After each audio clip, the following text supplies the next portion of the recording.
Hello. I'm still getting used to doing this like all on my own.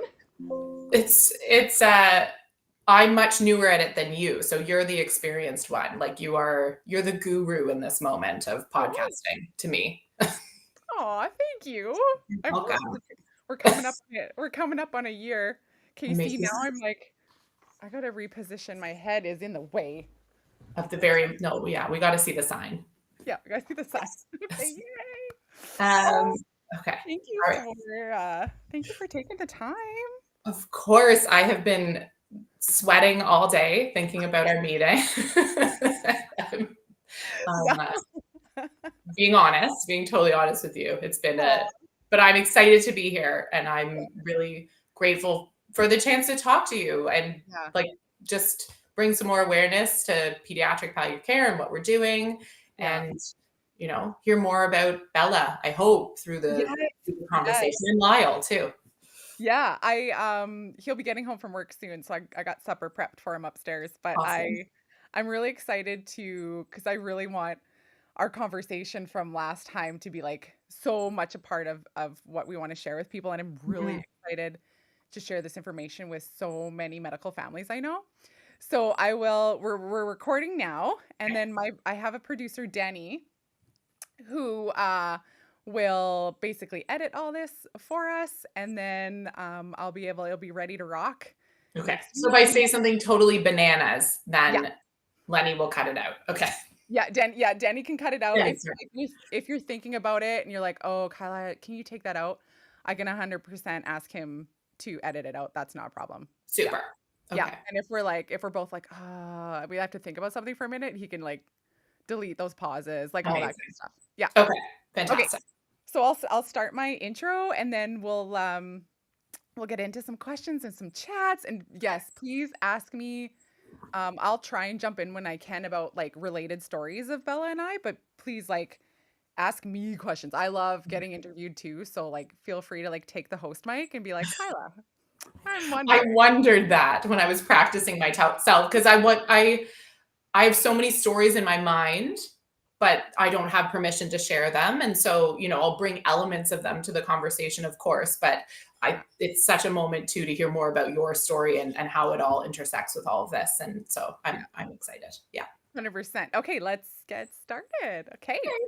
Alrighty, I'm gonna read my intro because memorizing is not one of my top talents. I have some notes on my screen too. I hope that's okay, but I'm assuming it's yeah. Perfect. Okay. Yeah, I do that all the time. Okay. Okay. All right, here we go. So, as a longtime medical mom, I'll admit to something. I didn't even know this kind of support that we're going to talk about today existed especially when my daughter Bella was alive. And I also didn't realize that palliative care doesn't always mean end of life care only.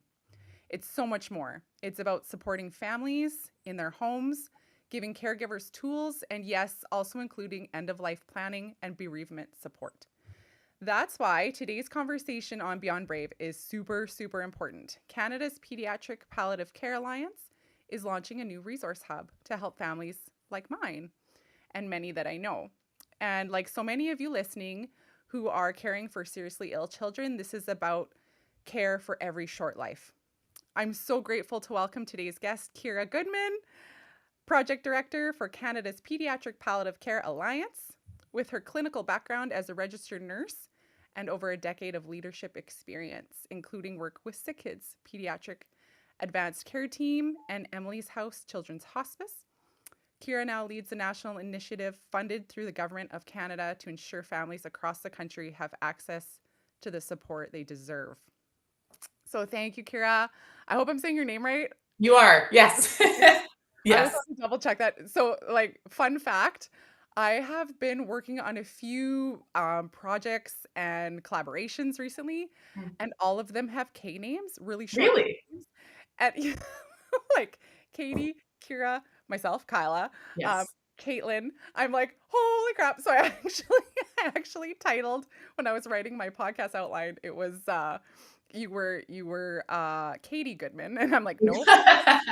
Close enough. Yeah. No. I'm like, nope. So, Kira, can you start us off sharing a bit about your background, your role with the Pediatric Palliative Care Alliance, And also why even though the grant was originally to build Resource Hub, your team felt it was important to first start with the Alliance itself. Yeah, I will. Thank you. And again, I want to thank you for having me on the podcast and giving me a chance to talk about what we're doing and raise some awareness. I think it's so important that families are able to ask for pediatric palliative care by name. And so having the space to do that with you today is really exciting. So thanks, Kyla. Of course. Um, okay, so a bit about me. Yeah. I live in Toronto, Ontario. I live at home with my two daughters who are 6 and 10 and our dog, who's 2, and my husband. He's here as well. And I think my story kind of starts with when I decided to become a registered nurse. And that happened when I had the privilege of getting to sit with my grandmother when she was dying. And she was receiving palliative care at the time. And being a part of that with her, I knew in that moment that I wanted to do palliative care. That was it for me. So I started volunteering in an adult hospice, and I went to nursing school. And the whole time I was there, I knew I was going to leave and be a palliative care nurse. When I graduated, it was a very different time than now, and jobs were scarce, which is hard to imagine. But there were no palliative care jobs. And so I had a mentor say, you know, what's the same as dying is labor and delivery, coming into the world, leaving the world. There's lots of parallels. And I think there was a lot of validity to what she said. And so that's the type of nurse that I became when I graduated. And I did it for a few years, but I struggled with the healthcare system kind of feeling broken as a frontline nurse. And so after just a few years, I left and went back to school, and I did my MBA, my master's in business. And that led me on a very different path than I had anticipated when I was sitting with my grandma holding her hand when she was dying. But I knew I was still going to do palliative care. That was still number one for me. And so I worked in a bunch of different settings. I worked in hospitals and government organizations, and trying to kind of build this like toolkit that I could bring to palliative care to one day when the time was right. And so when I had a chance to start working with the Sick Kids Pediatric Advanced Care Team, which is what they call their pediatric palliative care team, as their project manager, my whole world just started to make sense. And when I was with them, I was actually pregnant with my second daughter. And I had a moment where I was sitting in a consult with them because as part of my work, I had a chance to observe sometimes. And I was sitting in on a consult of a family who had found out that their pregnancy was one that involved a fetus with a life-limiting condition. And so they were meeting for the very first time with the pediatric advanced care team at Sick Kids to talk about that and what it meant and what their understanding was of that diagnosis, and difficult decisions and difficult conversations. And I was sitting there pregnant myself at the time, and the whole moment again was just so big and so poignant, and just again one of those, yes, this is exactly where I'm meant to be and what I'm meant to be doing. That led to an opportunity to be the clinical manager at Emily's House, which is our children's hospice located here in Toronto. And so I covered someone else's maternity leave for a year and a half. That opened my eyes entirely to what pediatric palliative care was. I was so surprised when I walked through the door, having only ever experienced adult hospices in the past, seeing these children. I was completely perplexed because it doesn't look and feel anything like what I would have expected. These children were playing and laughing, and families were sitting around eating meals. And I came to learn that most of these children who were there for respite come there for years, if not decades. And just the entire trajectory of pediatric palliative care is just not at all what I knew and what I expected.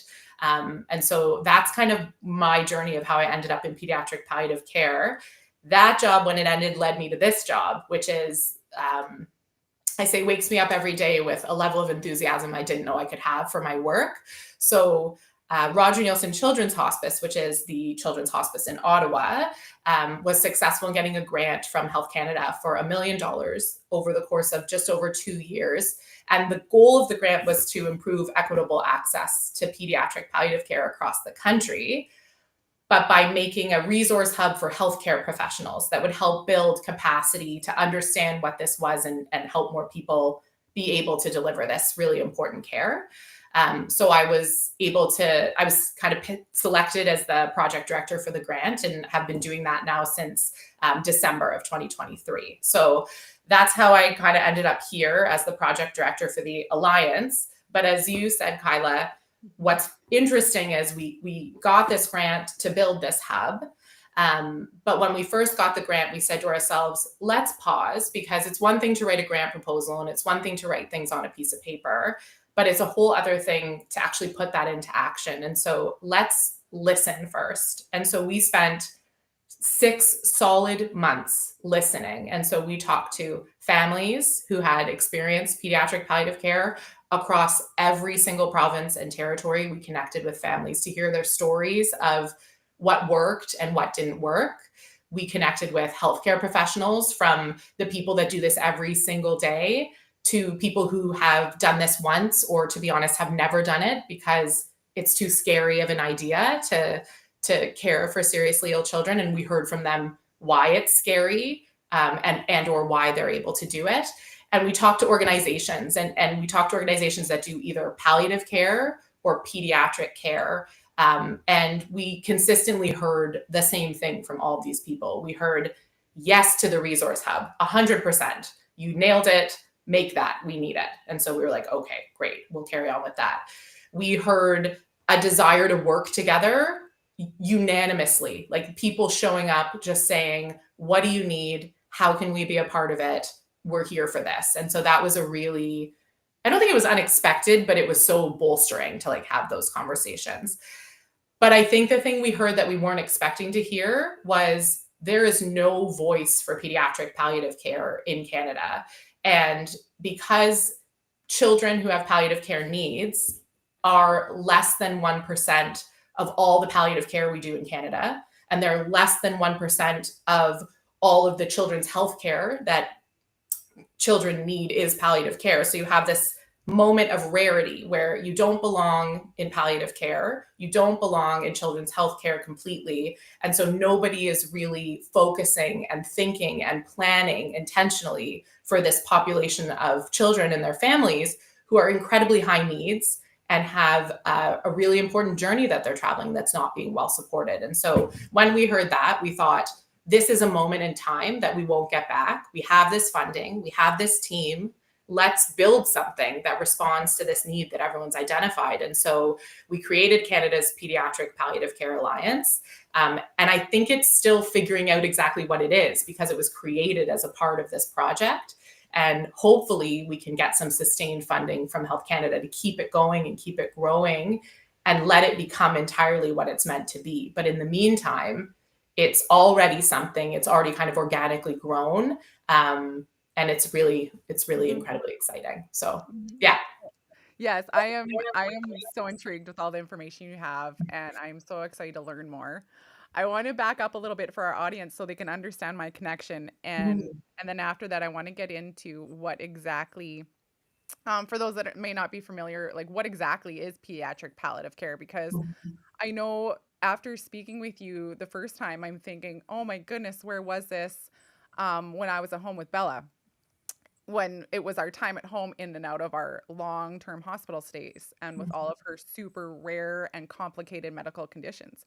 I didn't know that something like this was available for me. I didn't even know, like my experience, so many might not know, or maybe they do if they know our story, that Bella never had required or needed any sort of end of life care or hospice. She was, when she was in hospital, they made her better. We got home.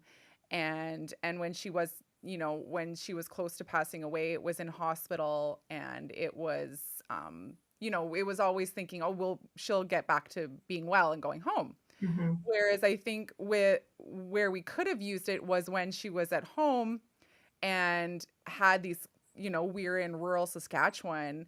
far, 6 hours from her primary care team in Calgary, Alberta, and a 3-hour flight from her second primary care team at Toronto and Sickets. So, it's like, oh my goodness, I'm a medical mom in rural Saskatchewan. How do I access palliative care support? But I didn't even know, it existed, let alone Mhm. a resource hub I could access. And part of that was me not really understanding what it was. Um, I obviously had amazing medical teams that would gather resources for me, but that was a lot of footwork and a lot of phone calls between me and different nurses from different teams and Mhm. our ever changing at home pediatrician. Small communities, I think, deal with that a lot, right? You get a new pediatrician, they got to relearn your whole story. And if you're a complicated medical family with a long-term illness that your child's dealing with, that's a lot of history, especially Mhm. after, even a year, right? Trying to relay that information to a new doctor every other year, it felt like we Yeah. got quite a new doctors all the time. But Mhm. um, my only experience with what we're talking about now is like when she'd spent almost her entire life at Alberta Children's in Calgary, and their children's hospice, the Calgary Flames House, was right across the street from the hospital.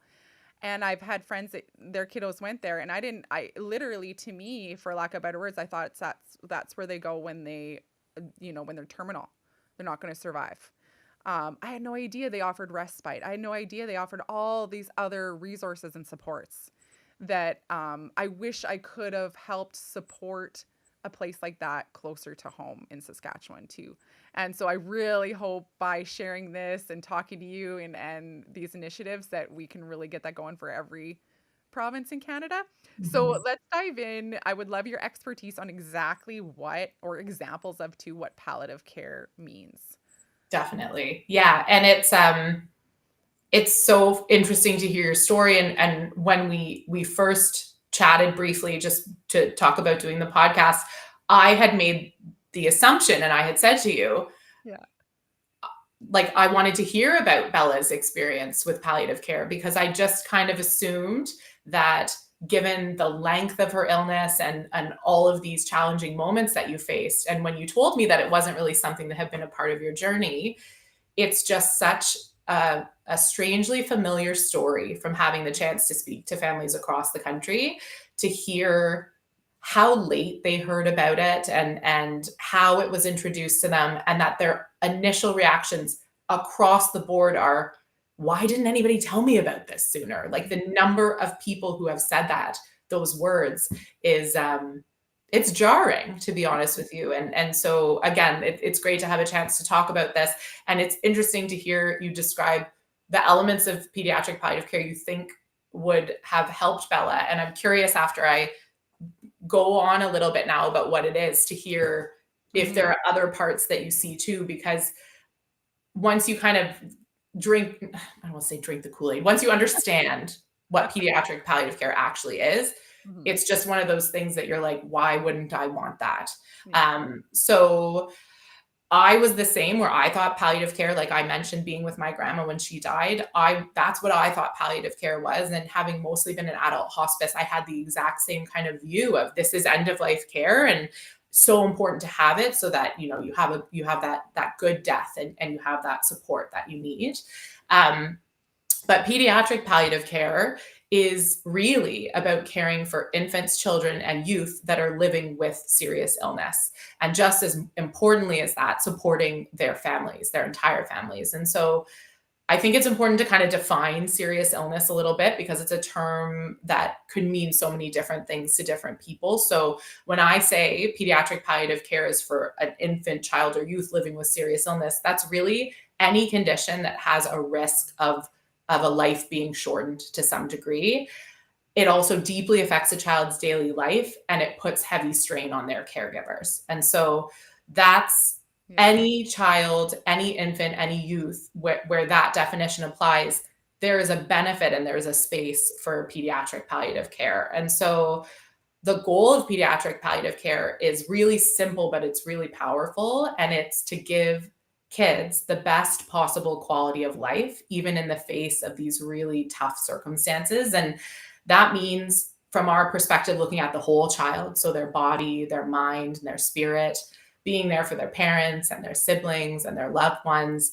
And it includes managing symptoms, emotional needs, spiritual support, and helping families with that navigation of the healthcare system that you talked about. And that's what these pediatric palliative care teams across the country are set up to do. And that's what pediatric palliative care can accomplish. And so ideally, you're starting to introduce pediatric palliative care to a family as soon as they have the diagnosis. And so if it's offered alongside treatments that are aiming to cure and prolong life, that's perfect. That is it's not one or the other. It's often offered as you can choose palliative care or you can choose cure, but the two go really beautifully hand in hand. And for some families, of course, their palliative care journey does end with end of life care and with death and then bereavement support. But there are a lot of families who enter palliative care and they end up transitioning into adult care, because as we know, with improvements in treatments and improvements in technology, children are living longer with their serious illnesses. And some children are cured of their serious illness or go into remission or they stabilize, and those children can transition out of pediatric palliative care. And so in practice, it can look like helping a child manage their pain or their symptoms so they can still go to school or they can play or just have good days with their family. It looks like supporting parents and kids to make care plans and talk about what matters most to them so that the medical team is always working toward the family's goals as decisions are being made, and then revisiting those goals over time as things evolve to make sure that the care that they're getting evolves as well. It means respite, like you mentioned, Kyla. So Yeah. short stays in children's hospices so families can catch their breath. And Yeah. it can mean, yes, supporting children at end of life as well. But so much of it is this focus on what matters to your family, what's important to your family, what does quality of life look like to your family, and how can we best set up a network of people around you that can support you in achieving those goals. And then let's revisit those over and over again as things evolve, so that we can make sure that we are continuing to move along with you and meeting families where they are in the moments that they're at. And hoping together is also another really big part of pediatric palliative care. It's not the absence of hope. It is the epitome of hope. When you get these teams involved, they're able to sit and hope with you, and hope evolves over time. And I would imagine that that's something that resonates with you, that your hopes for Bella evolve over time, right? As she evolved. Yeah. And there is such a big connection with my story. And like, even when I'm thinking back to when this would have meant so much to me and our situation with Bella and her medical care. In the simplest way to put it, I was a teacher who had to give up her career to keep her child alive. And yes, Bella had major rare medical conditions, but more and more are coming to light as our medical teams are and equipment and everything and testing is much more advanced. Mhm. And the ability for parents to care for their medically complex children at home is getting better and better and better. But it wasn't all there when I was at home with Bella and I was struggling. And ultimately, I think possibly you can let me know if you agree with this. If a palliative care team could have been in place that I was aware of that I could gain resources from, I maybe could have kept my job. I maybe couldn't have suffered as much financially seeking and hunting and looking for supports and resources on my own in my own time and my own exhaustion in and out of hospital. And it could have been maybe there could have been a fast track support to, hey, this company supports your travel, this company supports her medical needs in this way, and here's a respite nurse we can build a schedule with for you so you can actually go back to teaching. And so I like that none of that was available to me, and I feel like that's something that this is looking towards accomplishing for parents nowadays. And what you're describing is good pediatric palliative care, because the premise of pediatric palliative care, like I said, is you come to understand what matters to this family, what is their current situation, who is involved in their care, what are their priorities and what are their goals in this moment. And then around that, you work to build a network of individuals. And obviously, this looks different across the country. This looks so different depending on where right now, depending on where you live. So different. Yeah. But you build this network of individuals that meet all of those needs. They look at all of those aspects of life, these day-to-day practical aspects, as well as talking about, hopes and plans for the future.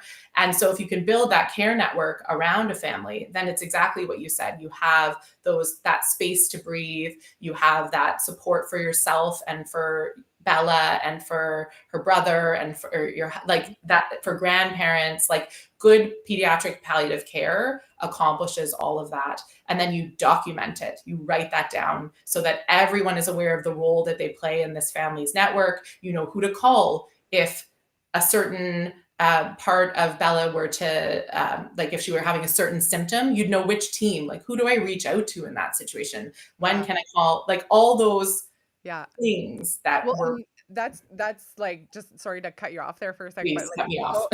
so so many things fire off in my brain. Yeah. So it's like, um if people aren't familiar who are listening, bringing everyone back to what Bella had dealt with just to get her home and to live quote quote like normal childhood at home. She could, she was able to do that once I got the training from hospital and got home. But I had nobody else to train so I could have a break, right? Like, it was me and my husband and all the energy we could sum, and there was no one else we could lean on. And I'm talking about things like a child who's coming home, as Bella did, who's surviving off of IVs, and sometimes she would need her IVs running at school, and she would have a permanent IV in her chest or her arm. Mhm. And that, that would mean, I mean, thank goodness we even have a nurse at our school. I think our school at Swift Current here, All Saints, is the only one in Saskatchewan with a school nurse Oh, wow. trained.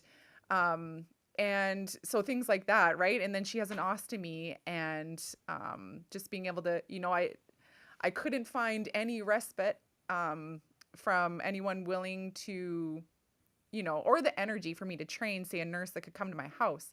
But I mean, thank God for our amazing team at Bella's school. I could train the EAs, I could train the teachers, and then it wouldn't be that phone call home all the time. Hey, we need help with Bella's ostomy. Can you come in? Mhm. That sort of support. I'm so thankful for the people that kind of stepped up and made this kind of like special VIP palliative care team for Bella while she was here. But Yeah. things like that, that's what that means for some of these medically fragile children, is ostomies, IVs running at school and at home. Um, Mhm. the care of her G tube. I know a lot of Bella's friends and my medical mom friends and their kids have trachs, so that's with the Mhm. breathing tube in their neck. There's so many things. I know a lot of kiddos that have specialized like wheelchairs. Um, and a lot of it is, it's on the parent that to know the ins and outs, and then energy from them to train anybody else that wants to take over. Exactly. Yeah. Exactly. And it looks so different when you're in a city that, especially a city that has a children's hospice, the way that care can be wrapped around a family in those sorts of circumstances to not only offer that physical space for respite, but that, like I said, that care coordination that you're talking about. And when you are in provinces and territories that don't have that, or even when you're in Ontario and you drive an hour away from that, or you're in BC or Alberta or Quebec, which is where all the children's hospices that are built now are located, you're having that same experience where what you're able to piece together is a total postal code lottery, and it totally depends on Yeah. a network of willing individuals who say, you know what, I'll give it a try. I don't know exactly what to do, but I'll give it a try. And thankfully, you were able to be Bella's advocate, and you were able to do that. And you said, you could step away from your career at that time, not with ease by any stretch of the imagination, but you could. But there Yeah. are so many families we know that aren't able to do that, or that when they are doing that, it's just so detrimental to their life and their experience. And so to be able to have a team that can support those trainings and that can support that coordination is, I'm hearing you say, something that people need to know is an option and reach out and connect with more. Yeah, I want to get into definitely our interprovincial scenarios, and I'm going to ask that question in a second, but just to Mhm. kind of like lead up to it, there's a couple of things that stand out in my mind from our situation. What I even like there's, so we're primary, we born and raised in Saskatchewan. Bella's, Saskatchewanite, whatever whatever we call ourselves. Saskatchewanian? Yeah, I don't know what it is. Yeah. Yeah, Saskatchewanian. And so like her primary teams are in other provinces, and I just remember there being so many loopholes and issues just in order to get her back home.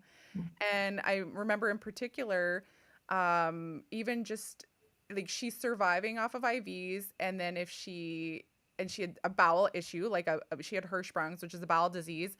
So she either needed IVs or she needed tube feeds, and sometimes she could eat orally. But the formula she needed sometimes that I had to run through her tube, her G tube, was so expensive. And where she got her primary care in Alberta, it was free for families at no cost. Like it was covered for them. I come back to Saskatchewan, it's $80 a can for Wow. me. And there was no, it doesn't matter that you got this, her Alberta specialist ordered it. There's no, it doesn't matter. You're not from Alberta. And then we would come back home and I would have to be in contact with her Alberta team often, sometimes daily, and then eventually weekly. And so I'm on the phone with her nurses all the time because, of course, her primary doctors are not available at my beck and call, right? But her GI nurse could be. And Mhm. if it wasn't an emergency, but sometimes close to, and in Bella's complicated scenario, me calling our local ER would not help, right? And it got to a point, I remember there's so much cutoff between provinces that I couldn't get things solved quick enough for her because our Alberta nurse and care team would be like, well, no, I need your Saskatchewan pediatrician to sign off on this before. And it got to a point where sometimes our Alberta nurse is like, I can't even talk to you about this because it has to go through your Saskatchewan doctor, which isn't available. Or, you know what, Swift Current doesn't have a pediatrician right now. Like, all those things came up in our life when Bella was alive, and it was very, very difficult, especially when your child is in a scenario that you're trying to prevent the ER visit, and getting this help from your care team in a province away would help and possibly prevent that, and then you're jumping through these hoops that Mhm. end up going that route. So I was curious to know, and please remind me, I'm sorry if I asked you this in our first conversation, but what what supports are currently available in Saskatchewan? And then you can decide which one we want to answer first. But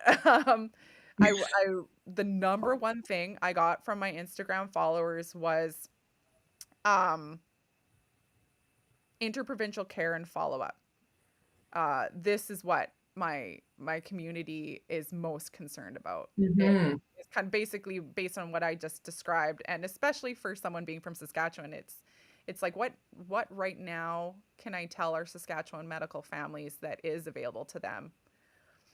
Yeah, sure. So why don't I answer that question first, and then I'll try to answer the interprovincial question, but Okay. I don't know if it's one that we've solved super well yet. So in Saskatchewan right now, there is at Jim Pattison Hospital, there is a pediatric palliative care team there. And it's an interdisciplinary specialist pediatric palliative care team, which means they're more than just doctors. They have some other members of the team as well to help support symptom management and psychosocial needs.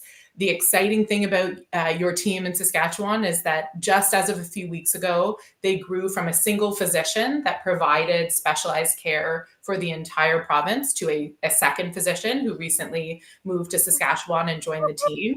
It's very exciting. Yeah. The one physician who's been leading that team has been doing so on her own for quite some time. And so she actually said, I don't actually know what I'm going to do with myself when I have another person here. And so I haven't had a chance to speak to her yet to hear what she's doing with all her free time. But they are there and they do offer. So when you're at Jim Pattison, you can meet with them, but then she does so much work over the phone to support families that want to be closer to home and that want to be in their communities. So she works with whoever is available in local communities to kind of have that make it work moment. And so she's described to me scenarios where they've partnered with long-term care homes. She's Mm-hmm. described scenarios to me where they've partnered with emergency services in certain communities, depending on how rural or remote they are or what's available. But what she can do is she can be that 24/7 phone call that can either provide that support directly to the family or provide that support to the local care providers while they're building their skills and their knowledge and their capacity to support families in these moments in time. And so these care networks can look really, really different, but that service is available in Saskatchewan now, and that team is available. And I'm realizing that I keep speaking about pediatric palliative care, but I want to mention perinatal palliative care too, just while we're on Mm-hmm. the topic, Yeah. which is what I had mentioned earlier of if a person finds out during their pregnancy that the fetus that they're pregnant with has this life-limiting condition, that sort of service is also available. And so most pediatric palliative care teams are able to support that the delivery of that sort of care as well. So I just want to make sure that families know that, because we have connected with individuals in Saskatchewan too who say that there is difficulty in accessing that sort of care. So that team is available to support that as well. For respite, there isn't a hospice, as you know, a children's hospice in Saskatchewan. There is a place called Hope's Home that I'm not sure if you're familiar with, Yeah.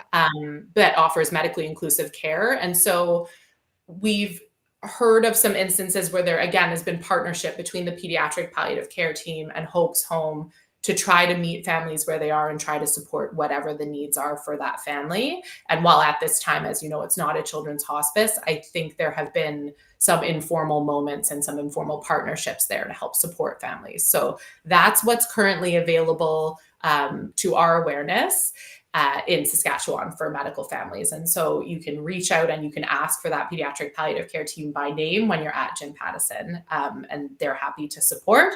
It is one of the smaller teams, like I said, but they are very creative and they're very resourceful.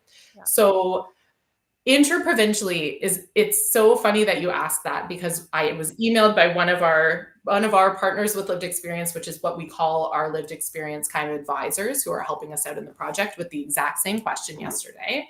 And there isn't really a great answer for you right now. What I will say is these teams at these children's hospitals do have the mandate to support any child that is in the care of that hospital. So, for example, if your child is getting care at the Stollery Children's Hospital in Edmonton, you are eligible to be followed and supported by the pediatric palliative care team there, which is called Assist.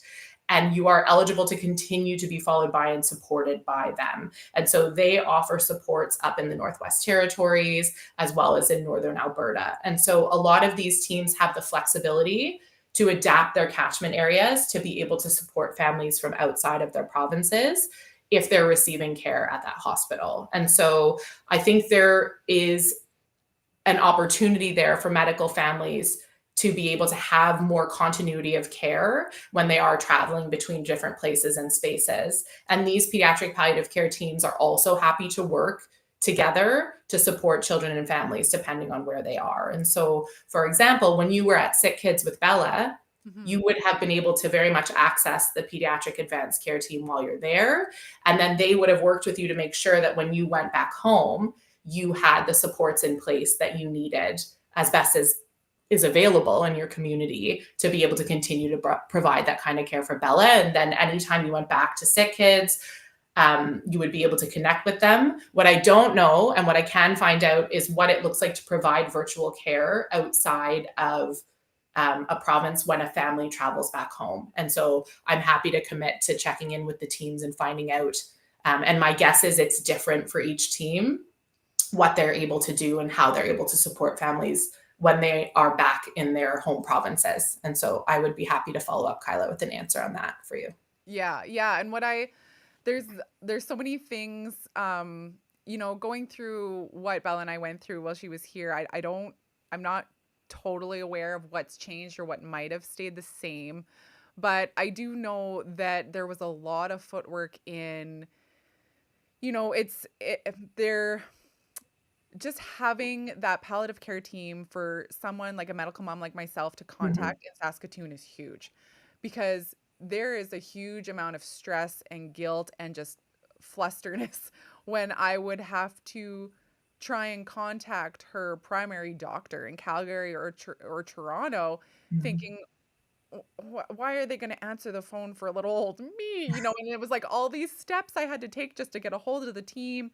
And thankfully, there I was able to get, like, we were able to email, or I had certain calls I could make, inpatient, outpatient, and like after hours and stuff. But a lot of the time, it resulted in doctors that like were not aware of her current situation or how Mhm. to react. And it was like, well, that one doctor's decision could mean a lot worse for her than someone who knows her whole story.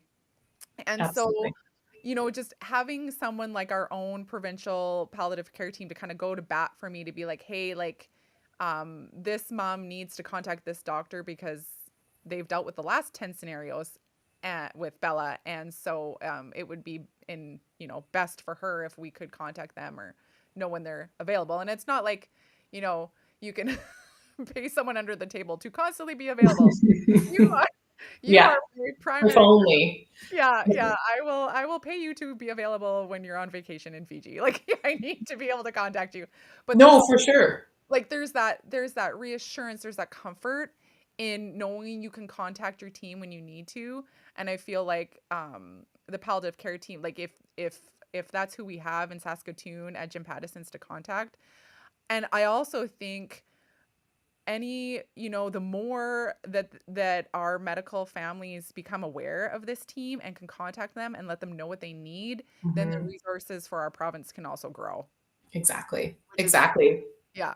It's huge, and I think, um, I wonder sometimes if we get the message out there in certain places and spaces, the capacity is not there at this moment to be able to support all of the families that need this type of care. But that's why we're having these conversations. That's Yeah. why we formed the alliance. And that's why we're kind of continuing to put the message out there that the system isn't working. There's a lot of advocacy happening in countries like the UK, in Australia, in New Zealand. There's a huge movement for building awareness around what pediatric palliative care is and really ensuring that these services are available to support families fulsomely across the illness journey and across geographies. And so we're trying to kind of start that movement a little bit more here in Canada with the work the Alliance is doing. So, yeah, I was absolutely. I was gonna say too, if you need to connect me with our team in Saskatoon, I mean, please, like put me out there. I will be your workhorse, because there is a lot. I mean, a lot of people might have understood this from when Bella had passed away, but there's a lot of disconnect with bereavement support when your child passes away in a different province. Mhm. And all in all, it it was really, really difficult, to nearly impossible to have to search for that support in our own city, in our own province, without having someone from where Bella had just passed away at Sick Kids in Toronto, to know exactly who to contact Mhm. or who to help us contact in Saskatchewan when we, had to come home without her, and then wait for her to come home in a casket and everything around that. There was a lot of disconnect there. Um, and I really hope, if I can help change that for even future Saskatchewan families, or any family whose child passes away out of province, I would love to be a part of the bereavement team to help make those connections easier for bereaved parents. And so please, yes, like, Well, and I'm sitting here thinking, I know the person at Sick Kids that would have been able to help make sure that you were connected with the team back in Saskatchewan, and even themselves to help make sure that you got home more seamlessly and had access to those supports. And so I hear so many moments in your journey, and I hope others are hearing more moments in their journey where they're willing to say, I'm scared of the idea of palliative care. I'm still scared of it, even though I've heard this conversation, but I'm more scared not to have it. Like, I think that the number of times that I go meet people, the number of parties I've had to go to where people kind of give you this sad look when they hear what you do. And I try to just help them understand what's really sad about pediatric palliative care is when people don't have it. Like yes, it's sad. Of course, there are sad moments in the work that we do, but a lot of it is incredibly meaningful and incredibly beautiful. And getting to help families make the most of the moments that they have is an honor and a privilege that we all take very seriously. And it's much sadder to me to think about the families that don't have access to this care. And because of what it's called and or because of where they live, they can't have this embedded as a part of care, because pediatric palliative care was upheld by the World Health Organization over a decade ago as a right, and not a nice to have, but a right for every single child in the world to be able to have access to, and that our health systems have to be able to deliver this sort of care. And so it's one thing to tell people about it and have people ask for it by name, but it's a whole other thing to make sure those services are there to meet the demand and to meet the needs, and the needs are significant. So yeah. Yeah, definitely, like the caregiver need, like whoever's caring for the child, there's so much needed for them. Like even if my husband and I even had some sort of direction on what to ask for from our doctor when we got home Mhm. without our Bella. And even when I was in the middle of it, in the middle of medical momming and not understanding the effects of complex PTSD that was having on my body physically, and how that affected my ability to care for her or access supports when I needed it, even though, maybe part of me was like, no, you don't need that. You got to do this yourself. No, you need to ask for You help. need it. Yeah. Yeah, And yeah. I'm also like, um, I've always found a purpose, like a real healing purpose in helping other medical parents. And I'm thankful that I can use larger platforms on social media to do that. But it shocks me that I would still have medical families, especially in Saskatchewan, knowing my story, reaching out and being like, how financially, how do you support yourself? And I would explain something as simple as like our Kinsman Foundation or the Parents of Critically Ill and Injured Children support that we have for Canadian families, and them not even knowing that, not even knowing that that's a support available to them financially. And I'm just like, oh my goodness, if there was not only a team that could dish out all of this list of supports that Mhm. they could even just be aware of, to know they could access. And here I am, like little medical mom Kyla, on my socials trying Changing the world. I guess so. But I'm just like, oh my goodness, this is such, like, I've seen firsthand the need, and I'm just so ecstatic for what's coming. So, Mhm. given that, I don't think we've even got into What we're doing? what what to expect from the resource hub that's coming and all the stuff. Yeah. Yeah, so dive into that. So I'm really excited about the resource hub, and I have to kind of bookend it with the reminder that the grant was to focus, and we were told to focus on building capacity for healthcare professionals so that more people could deliver this care, which is important. And so in terms of what's going to be on the resource hub, it is predominantly targeted towards healthcare professionals. And part of the reason for that is there is an existing website in Canada called caringtogether.life. It's a bilingual website offered by Canadian Virtual Hospice that is geared towards families of children with serious illness. And so for anyone who hasn't been there, it's a great site, and I would recommend checking it out. But we are embedding what families need on the website that we're creating as well, because we know that if providers aren't going to do this work all the time and consistently, which is the case. A lot of people will only do this, depending on where you live, a few times in their entire career, just because the numbers are so low, that part of what they need is really good resources to direct parents and families towards. And so you shouldn't have to be at Roger Neilson Children's Hospice to hear about these great resources, we can put those in one place for people to find. And so we've done that.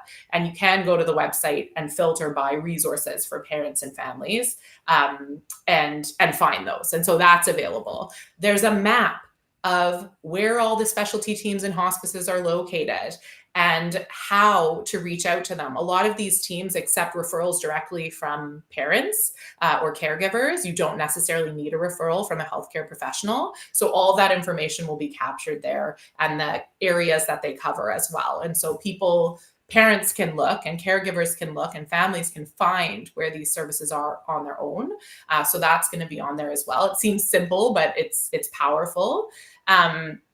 We are creating this, it's called the Core Care Pathway. It's adapted from something that was done in the UK by an organization called Together for Short Lives that does beautiful work for seriously ill families in the UK. And it spells out a framework for delivering high quality pediatric palliative care across Canada that's adaptable across all settings. So when I was describing what pediatric palliative care is, with understanding the family's needs, building the care team around them, et cetera, it goes through how to do that more fulsomely. And families can download that and read it and understand what should be available to them, advocate for it, and ask for it again by name. So that's going to be there. But I think one of the things that I'm very excited about that's going to be on the Resource Hub is there's an incredible organization out of the US called Courageous Parents Network. And for any of your listeners who haven't seen it, and I don't know, Kyla, if you've been there, but it's a lovely place for families. Did you have a chance to check it out, or have you checked it out? Not yet. No. Oh, No. okay. I'm being carried away. You're going to love it. As much as one can love anything that relates to serious illness, it's pretty special. And so we connected with those folks because they're more focused on patient and family friendly resources that take these like big, messy concepts, like how do I explain my child's serious illness to their sibling? Like, how do you do that if you don't have a child life specialist there necessarily to support you in having that conversation? And so they found a way, working with healthcare professionals and people with lived experience, to really distill these concepts down into these really short, easy to digest documents, these guides, they call them. And so we've partnered with them to take those guides and adapt them to make them Canadian, because you can imagine the healthcare system looks pretty different in the US than in Canada. They use some different language than we use. And so over the next few months, we're going to be rolling out those guides that we're collaborating on to make sure that families have access to these resources that they need to support them along the journey. So I think that collaboration is going to be pretty exciting as well. So that's just a little kind of smattering of things. There's also tons of stuff on there on like the who, what, when, where, why of pediatric palliative care, so that people can understand more about what it is. There's an area that's called About You that is specifically dedicated to young people and parents and caregivers, to say, here's a list of resources that we've put together that we would recommend that you check out. And here's how you can move through our website with ease. And so even though we weren't able to build this for you because it wasn't in scope and it wasn't what we were asked to do, we still want you to know that you're welcome here. And there are opportunities to join our Partners with Lived Experience group as well. We're always hoping to have new families join us to add their voices. And so this is a group of folks we meet with every other month who advise us on the project, who revise our documents, like whatever their involvement level that they're looking to have. They have completely changed the trajectory of the project with their input and their advice. And so we're always looking to add more families to that group as well. So those are some of the places and spaces that the Resource Hub has things geared towards families. But ultimately, the hope is we can show more healthcare professionals too that they can provide this type of care, that it's within their skill set. It maybe resides just outside of something they're comfortable doing. But if we can show them how to connect with these specialty teams who can provide them with that mentorship and support, that they're willing to be a part of your care networks in different communities across the country. And we can really work to try to get this care available for families more locally. Yes. Oh, you answered like my next two questions Oh, did already. I? That's great. Yeah. Because I was wanting to know, I was like how do you hope this impacts families in the future, and where, and all the places that families can find and learn about and access all these. And I will have all those detailed sites and everything in the show notes too. But I have so many hopes though. So many hopes. yeah, And you yeah, know, like honestly, at the end of the day, I want every family that's experiencing a serious illness in their infant, their child, or their youth to know what pediatric palliative care is and to have access to it as a standard of care, and for us to see that hope and uncertainty can live together, that cure and palliative care can go hand in hand, like all these things that I think have kept people from being willing to invite it in as a part of their illness journey. I'm just hopeful that as we kind of have these conversations and share these messages, that it'll reach more people, and just make people's lives a bit easier, because we know when palliative care is involved that there's less regret, that the journey feels easier, that people don't feel as alone, that their grief is supported throughout the entire journey, these little moments of things that you grieve, right? Because it's mhm, not just grief at end of life and when a child's died. When you're on these illness journeys, we hear from families all the time, I lost things along the way that I wished I could have had. And so I think just understanding some of those things is just going to be really powerful, I hope. yeah. Yeah. Yeah, I am this is every part of what I want my purpose to be right now, is supporting this and helping others learn more about it and understand it so it can help more medical families. And Mhm. so the launch for the resource hub and access to it will be happening October 9th, which is a special day. Yes. Yeah. So the launch of the hub, so the website is www.pediatricpalliativecare.ca. So I was pretty pumped when that was available as a URL, because my hope is eventually that's where you go. And even if it shoots you off to other places, people know to come there to find what they need to understand pediatric palliative care, get access to services, et cetera. So that's the website. And we're going to be launching the redesigned website and the resource hub on October 9th, which is National Children's Hospice Palliative Care Day. Mhm. And as part of the launch, we are also, and one of the reasons we first connected Kyla was our Share Your Journey campaign. So I can tell people like a little bit more about that if that's okay. So Oh yeah. yeah, that's yeah. You're like, of course, that's part of the Yeah. point of all this. So basically, we partnered with the who has done this campaign over the years since National Children's Hospice Palliative Care Day started. But we've partnered with them and we've kind of tweaked the campaign a little bit to be this Share Your Journey. And so the reason being, the faces of pediatric palliative care, both the people who deliver the care and the people who receive the care, are so varied. And I think the more that we can show the different faces of pediatric palliative care and the different people, like I said, that are delivering and receiving this care, we can really build awareness around what this is. And we can really catch the ear and the eye of funders and policymakers, healthcare professionals we want to kind of join in delivering this care, families who deserve this care but don't know that it would be something available to them. All of these folks, we can kind of grab their attention. And so the Share Your Journey campaign is asking anyone who has a story that relates to pediatric palliative care, whether it's after a child's died, getting access to bereavement supports or not getting access to bereavement supports, or whether it's having the care all along your journey, to share a poem or a drawing or a picture or a video on October 9th, and share the hashtag as well, and just kind of like, let's blow it up and take this moment to really get the message out there that this care exists and it matters and families deserve it. Yes. Well, I'm excited. I'm excited to help blow it up on social. That is our goal. Yes, exactly. Exactly. Yeah. Okay, awesome. Okay, so before I get to my closing, I just wanted to double check with you. Was there anything I'm missing or anything you wanted to ask me before we wrap up our discussion today? Well, I guess like I had kind of said partway through, I'm curious to hear, like, now that we've talked about it, and I think you've touched on it in a few places, but would you could you see now, because when you share Bella's story, I hear so much of a place of a focus on getting as much time as possible with Bella, which makes perfect sense. And I think is the goal of a lot of families that are on these illness journeys.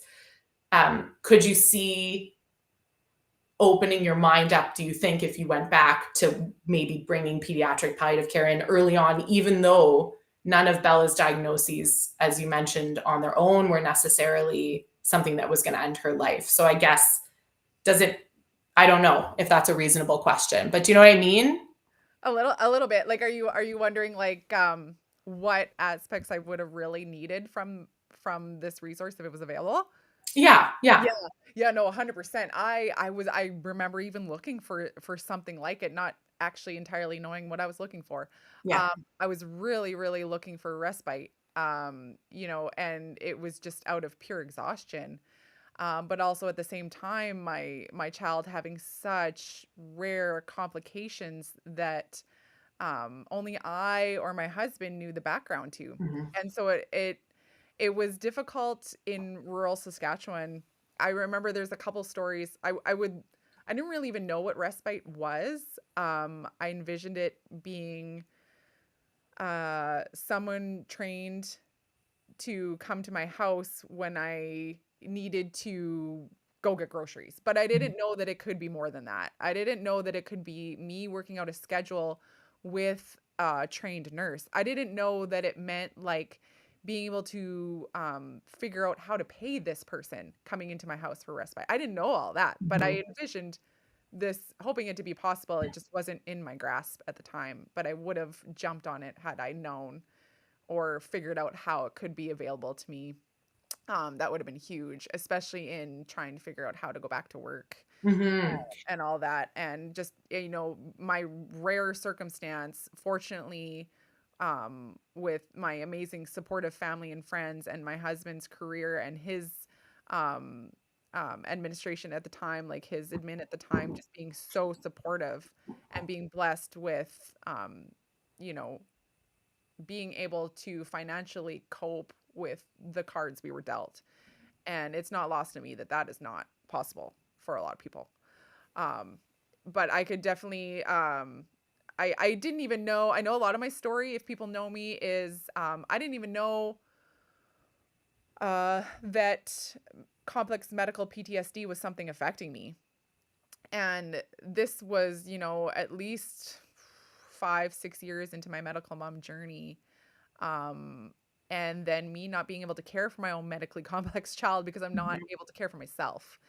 And then, getting to the point where I'm so exhausted that I'm in the ER myself and having my doctor help me understand what it is to talk to a mental health nurse and get the therapy I need or the medication I need just to be able to help my daughter at home. Mhm.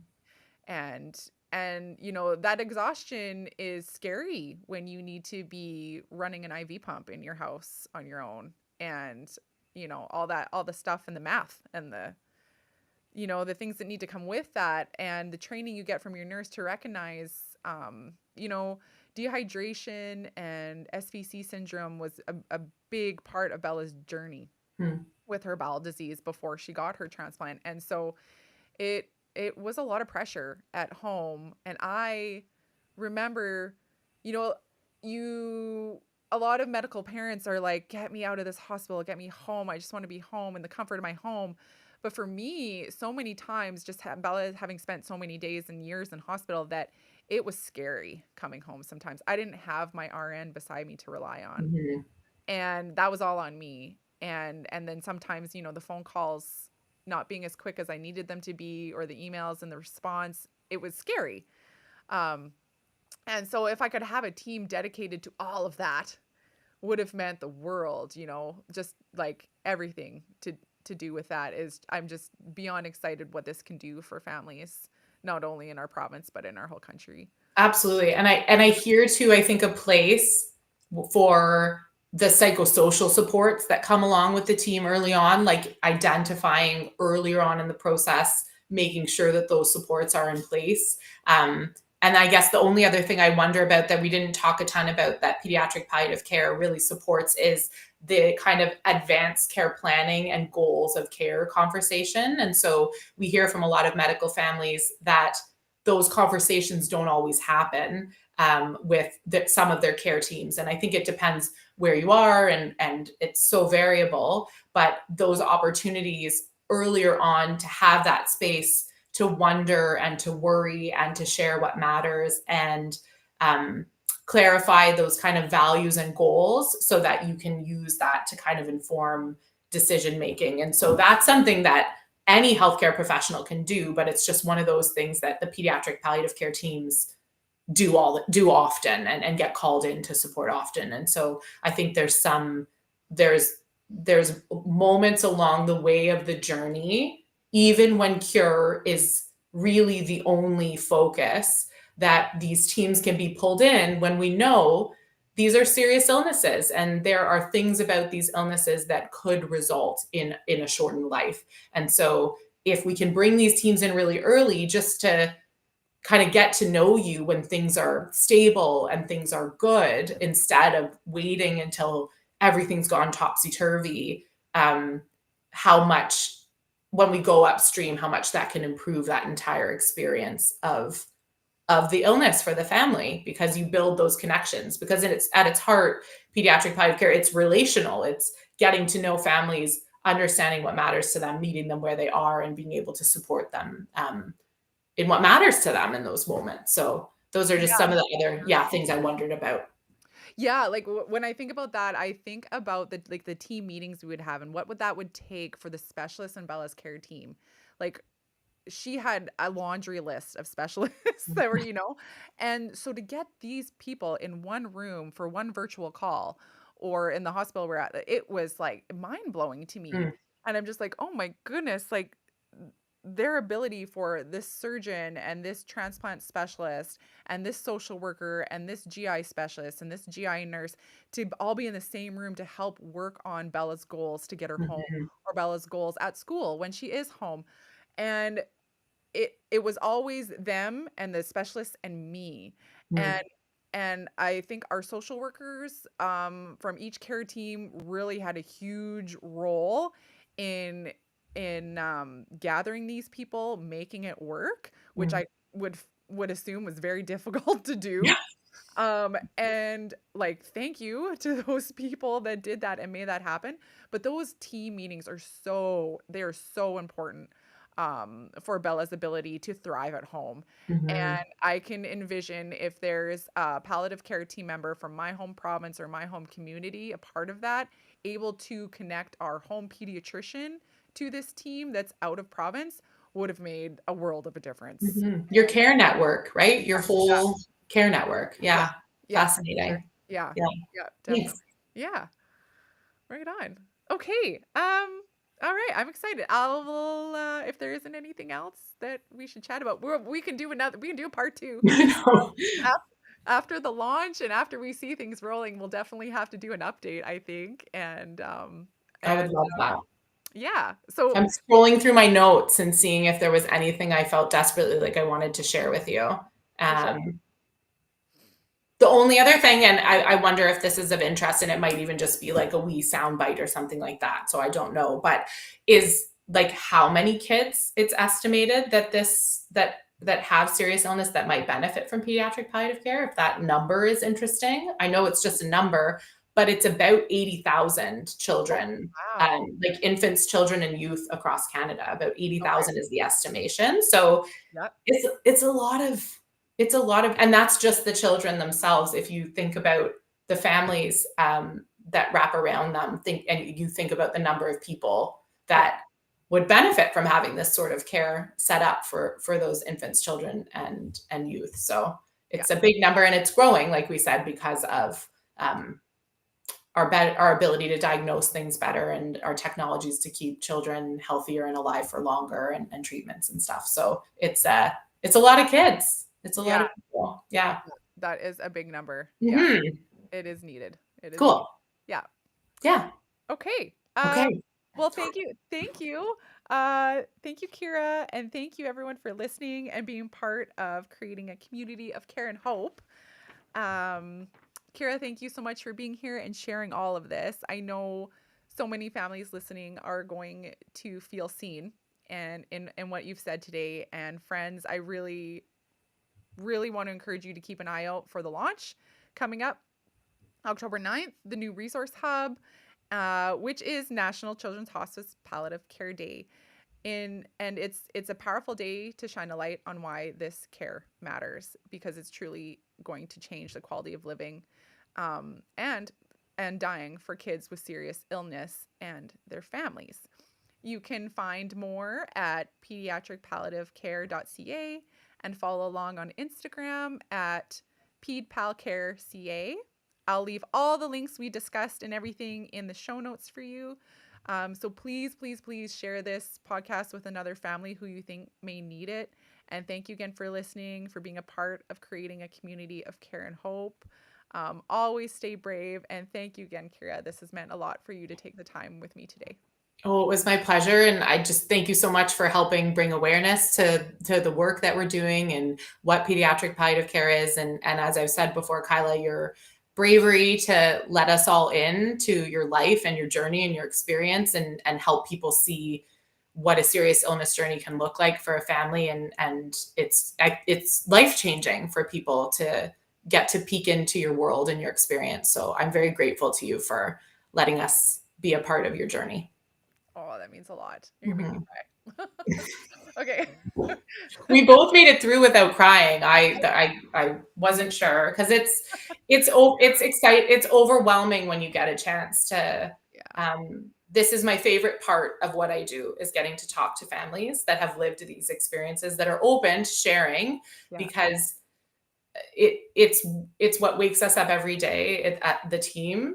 And if one more person gets access to this type of care, a single human being, a single family, then every part of this work and these conversations are so worthwhile. But I hope it reaches even more, obviously, than that. But just one family having an easier journey through a difficult time just makes it all make sense. Yeah, 100%. Yeah. I've always said a way that Bella's shown me how to be brave through this is I will have the strength, I will have the bravery to stumble and fall through this life of understanding medical complexities, even if it means that I can help someone else walk and run through it. Mm-hmm. Her legacy is strong, and it's with gratitude to you and your family. So thank you, like I said. Yes, of course, and thank you for being here today. All right. Okay. I know I will talk to you again very, very soon. Can't And wait. I will give you all the details on when I have everything edited. Okay. And yeah, if there's anything else in here that you need me to change with the editing, just let me know anytime. Okay. And yeah, we'll be in touch. I'll let you know when we can share it, and I'll send you copies so we can share on our socials. And Cool. yeah, awesome. I'm sweating. All right. Thanks, Okay, Kyla. I'll let you go. Okay, take Okay. care. Have a good night. You too. Bye. Bye.